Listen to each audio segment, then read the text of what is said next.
Hello guys. तो कैसे हैं आप लोग। जैसा कि हम लोग अभी कोरोना काल की वजह से सभी अपने अपने घरों में बंद हैं, तो आप लोग के ऑनलाइन क्लासेज के लिए हमने कुछ अपने घर में ही कुछ इंतज़ाम किए हैं ताकि आप लोग का पढ़ाई कंटिन्यू हो सके। काफ़ी बच्चे का डिमांड था कि सर ऑनलाइन स्टडी के लिए कुछ कीजिए, घर में बैठे बैठे हम लोग बोर हो रहे हैं। तो इसलिए कुछ जैसे तैसे हमने कुछ घरों में से जुगाड़ करके ये बोर्ड वगैरह आप लोग का कुछ व्यवस्था किया है ऑनलाइन के लिए, ऑनलाइन क्लासेज के लिए। तो जैसा कि जूम पे आप लोग का सारे का क्लासेज नहीं हो पाते थे, तो वहाँ पे बहुत प्रॉब्लम आती थी, हम अच्छे तरह से समझा नहीं पाते थे। तो इस वजह से हम यूट्यूब की मदद से आप लोग का ऑनलाइन क्लासेज कंटिन्यू करेंगे। अगर वहाँ पे भी कुछ प्रॉब्लम होती है तो आप मेरे व्हाट्सएप पे से जुड़े हुए हैं, आप व्हाट्सएप पे क्वेश्चन पूछ सकते हैं। ठीक है, तो चलिए आज इलेक्ट्रिशियन थ्योरी का most important chapter electrician theory ना कह करके हम बेसिक साइंस का एक चैप्टर के बारे में हम डिस्कस करेंगे, क्योंकि ये बेसिक साइंस से ही जुड़ा हुआ सब चैप्टर है जो कि हर एक स्टूडेंट को पढ़ना है, फिटर वाले को भी, इलेक्ट्रिशियन वाले को भी। तो आज हम शुरू करने वाले हैं डीसी थ्योरी। डीसी थ्योरी हमें पता है कि डीसी क्या है, एक सप्लाई सिस्टम है। तो सप्लाई डीसी के बारे में कुछ थ्योरी जानेंगे। ठीक है, तो आज ये लेक्चर फर्स्ट है, ये आईटीआई स्टूडेंट के लिए स्पेशल है। ठीक है, आईटीआई स्टूडेंट देख सकते हैं, कोई भी देख सकता है इस वीडियो को। तो फर्स्ट ऑफ ऑल हम बात करेंगे परिपथ। परिपथ किसे कहते हैं? तो परिपथ कोई भी बंद मार्ग जिससे विद्युत सप्लाई पास हो उसे हम परिपथ कहते हैं। कोई भी, जैसे ये हम एक सर्किट ले लिए,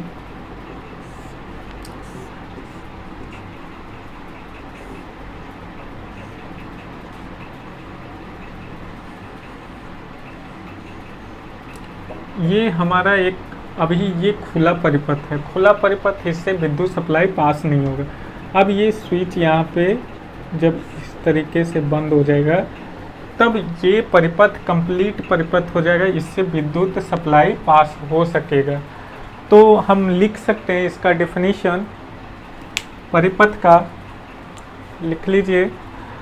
विद्युत धारा प्रवाह के लिए तैयार किया गया बंद मार्ग या पूर्ण मार्ग को परिपथ कहा जाता है। बंद मार्ग या पूर्ण मार्ग को परिपथ कहा जाता है। ठीक है, अब इसमें से कुछ इम्पोर्टेंट पॉइंट को देख लेते हैं, इम्पोर्टेंट घटक जिसे बोलते हैं। First of all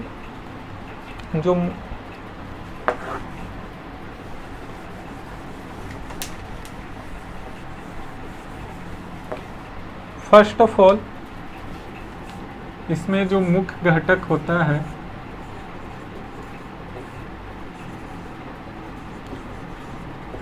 important factor जो होते हैं, सप्लाई स्रोत,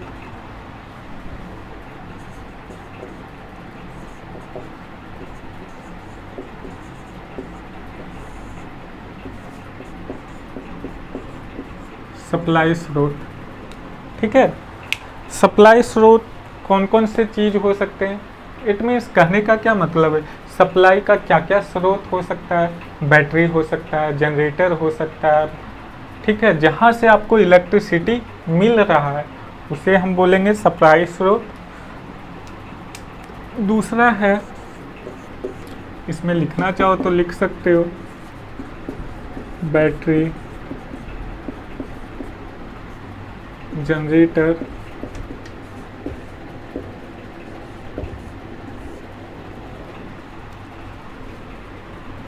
ठीक है, और सॉकेट वगैरह भी लिख सकते हो, क्योंकि सॉकेट से भी हम सप्लाई लेते हैं। तो उस दौरान उसके लिए जहाँ से हम सप्लाई ले रहे हैं उसके लिए वो सप्लाई स्रोत होगा। अगला है सुरक्षा युक्ति। सुरक्षा युक्ति। अब सुरक्षा युक्ति में क्या क्या आ सकते हैं बताइए। सुरक्षा युक्ति में क्या क्या हो सकता है?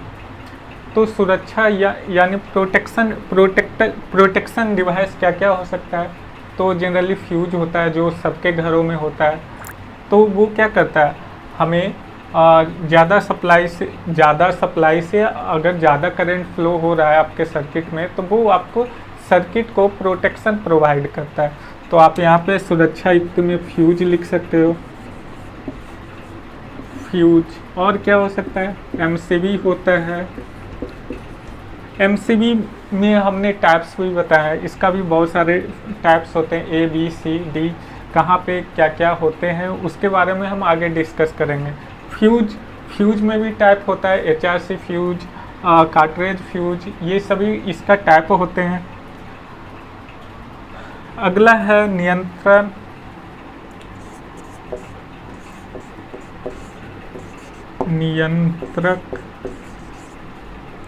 युक्ति। It means device, controlling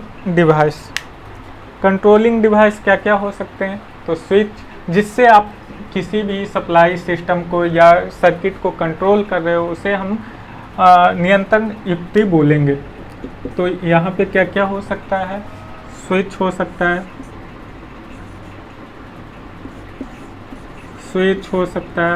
fuse हो सकता है, सॉरी फ्यूज नहीं होगा, फ्यूज से आप कंट्रोल नहीं कर सकते, वो सेफ्टी पर्पस के लिए लगा होता है। स्विच हो सकता है, एमसीबी को आप रख सकते हो, ठीक है। तो ये सब है नियंत्रण युक्ति।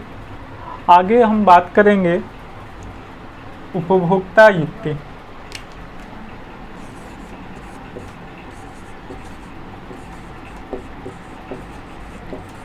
उपभोक्ता युक्ति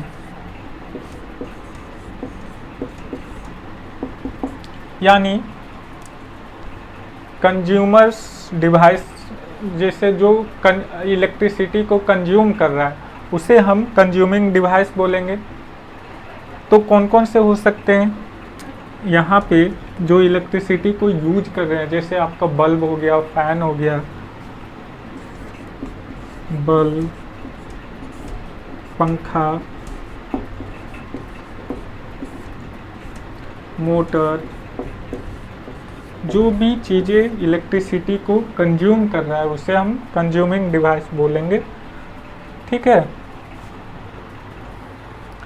अगला है चालक युक्ति। चालक युक्ति, चालक युक्ति में क्या क्या आते हैं? तो चालक युक्ति, जिससे आप सप्लाई को कहीं एक जगह से दूसरे जगह ले जा रहे हो, उसी को हम चालक युक्ति बोलते हैं, ठीक है। तो चालक युक्ति में कौन आ गया? आपका कंडक्टर हो गया, यानी तार, विद्युत तार हो गया, ये हो गया ना, कोई भी कंडक्टिंग मटेरियल जिससे आप सप्लाई को एक जगह से दूसरे जगह ले जा रहे हो, वो चालक युक्ति यानी कंडक्टिंग डिवाइस हो गया। तो ये तो कुछ इम्पोर्टेंट घटक हैं। इसके आगे हम सर्किट के टाइप देखेंगे, कैसे कैसे सर्किट के टाइप होते हैं, यानी परिपथ के प्रकार, ठीक है।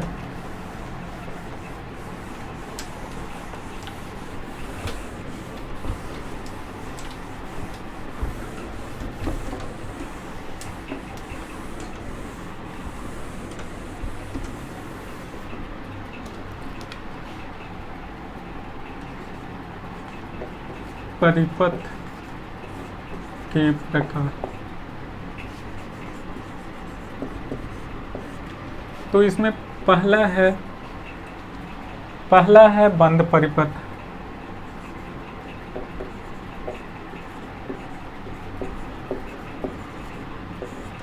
दूसरा है खुला परिपथ,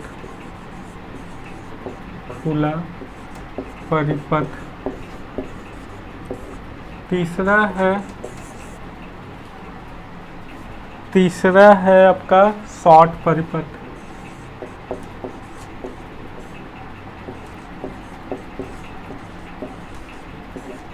चौथा है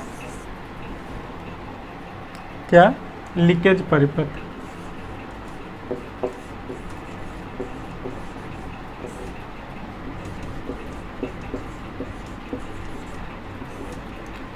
ठीक है, तो बंद परिपथ किसे कहते हैं? तो अभी हमने बताया कि बंद परिपथ उसे कहते हैं जिससे इलेक्ट्रिसिटी पास हो सके, इट मीन्स क्लोज पाथ बना सके। जैसे ये अभी हमने एक सर्किट बनाया था, तो ये आपका बंद परिपथ का सर्किट है। अगर ये यहाँ पे स्विच ऑन है तो खुला परिपथ, अगर यहाँ से स्विच को ओपन हमने कर दिया तो ये खुला परिपथ हो गया। शॉर्ट परिपथ, अगर कोई भी तार इस कंज्यूमिंग डिवाइस से पहले इसको शॉर्ट कर दे तो ये शॉर्ट परिपथ हो गया। लीकेज परिपथ, जैसे कि यहाँ से कोई करंट फ्लो कर रहा है तो किसी भी जैसे कि कोई भी स्रोत है, मान लो डीसी ना एसी स्रोत, ठीक है, तो यहाँ से सप्लाई पास हो रहा है, तो ये सपोज इस दीवार में ये टच हो गया, तो टच हो गया तो कुछ करंट इधर भी, अब ये दीवार नमी वाला दीवार है तो जिसकी वजह से कुछ करंट इधर भी फ्लो करना स्टार्ट हो जाएगा। तो आपको जो करंट यहाँ तक कंज्यूमिंग डिवाइस तक पहुँचना चाहिए था वो नहीं पहुँच रहा है, जितना करंट हम यहाँ से डिलीवर कर रहे हैं वहाँ तक नहीं पहुँच रहा है, तो ऐसे परिपथ को हम लीकेज परिपथ बोलेंगे।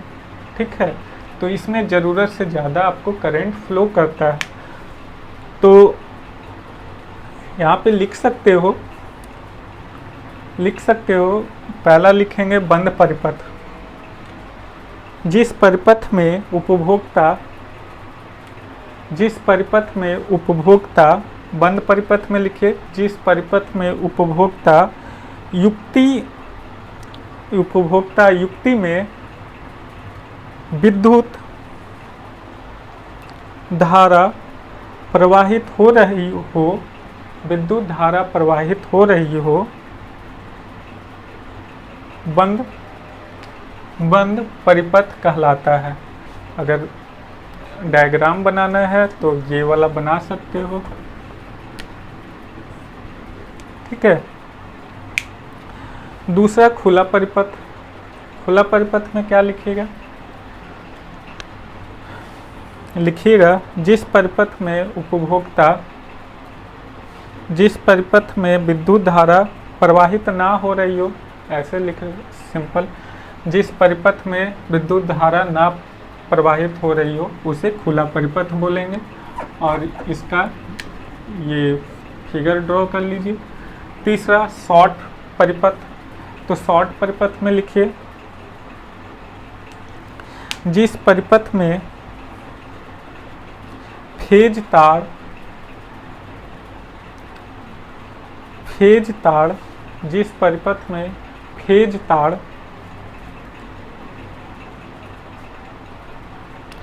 न्यूट्रल अथवा अर्थ तार के संपर्क में आ गया हो, उसे शॉर्ट परिपथ बोलेंगे, उसे शॉर्ट परिपथ कहेंगे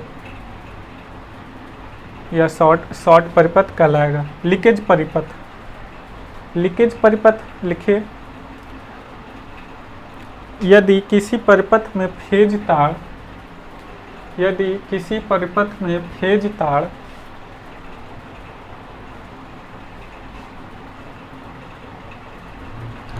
उपकरण के बॉडी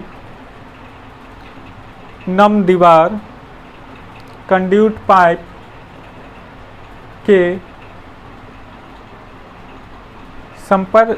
स्पर्श में आ गया हो,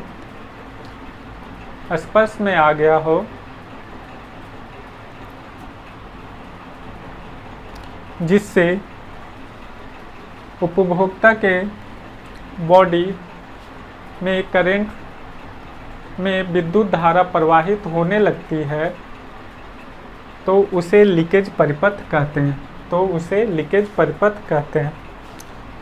ठीक है।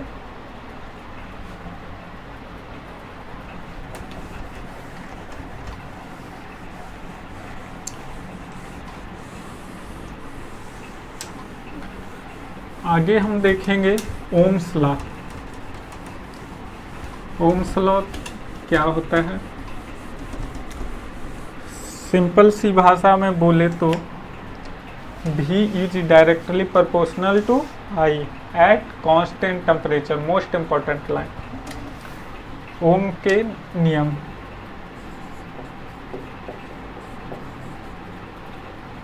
ओम के नियम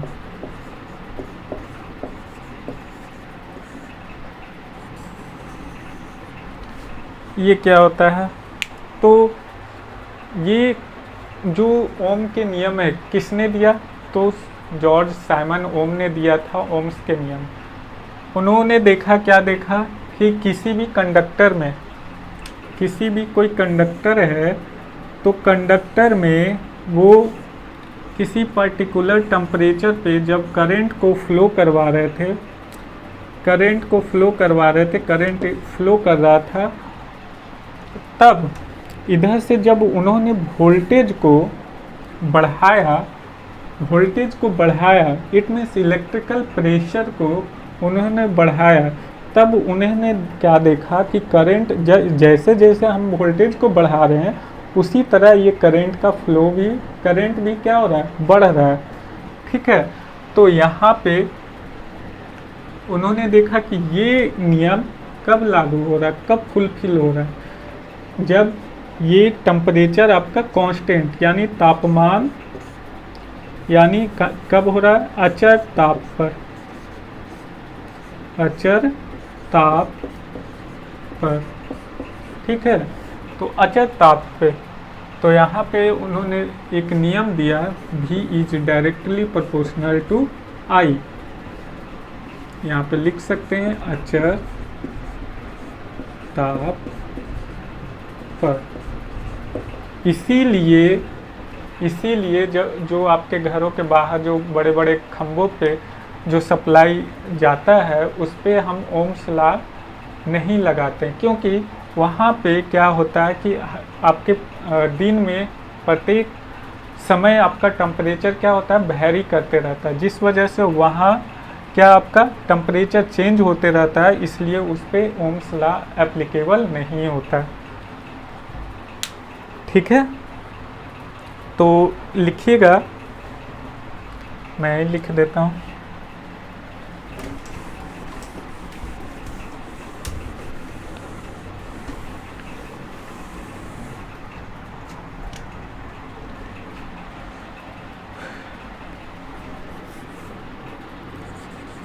किसी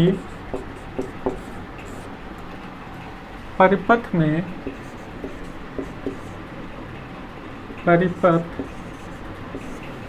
के दो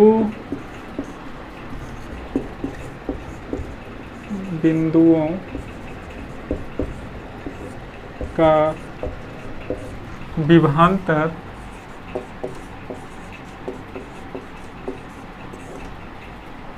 उस परिपथ में प्रवाहित विद्युत धारा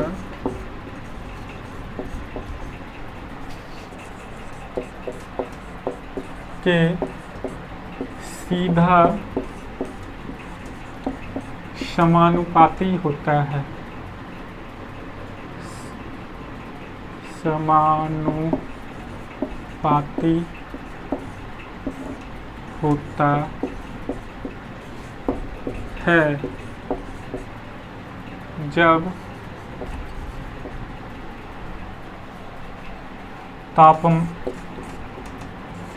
तापमान नियत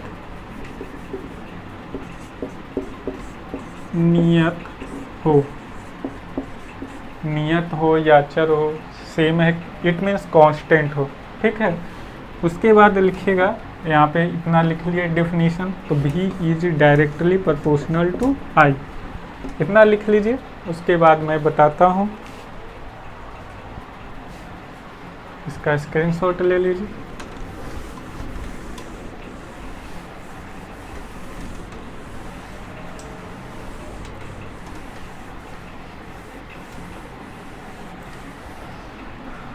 अभी हमने देखा V is directly proportional to I, तो यहाँ पे प्रोपोर्शनलिटी कांस्टेंट हटता है, तो V बराबर क्या हो जाता है IR।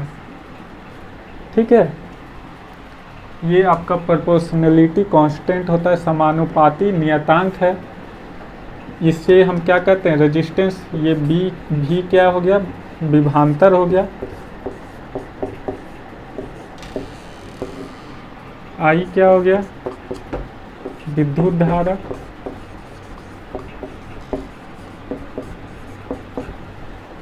R क्या हो गया, ये आपका समानुपाती नियतांक है, पाती नियतांक। ठीक है, जिसे हम क्या कहते हैं, रेजिस्टेंस। ठीक है, प्रतिरोध।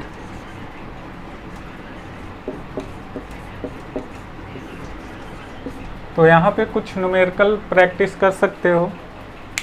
ठीक है, तो एक न्यूमेरिकल है,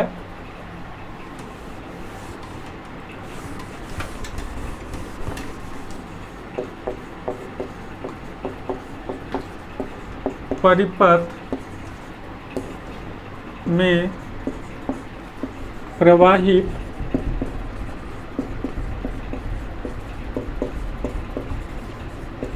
विद्युत धारा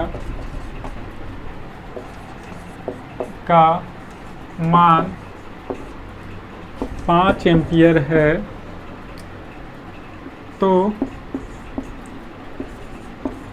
उस परिपथ का प्रतिरोध क्या होगा जब परिपथ का विभवांतर